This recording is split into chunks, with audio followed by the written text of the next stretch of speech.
তো হ্যালো বন্ধুরা, শুভ দুপুর। সবাই ভালো আছো আশা করি, আমিও ভালো আছি। দুপুরবেলার মেনু নিয়ে চলে এলাম। তো দেখো, এই যে আজকে রথযাত্রা বলে আমরা নিরামিষ খাই। যেহেতু আমার ঘরে গোপাল আছে, তো আমরা একটু মানিয়েছি।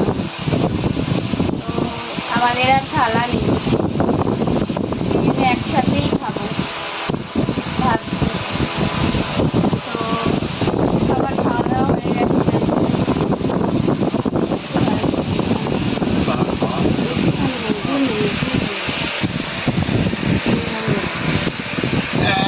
ভাতটা যেন দেখা নেই ভাত। তো আমরা এক থালায় এই যে খাচ্ছি। কাজে কত তোর? তো টাটা।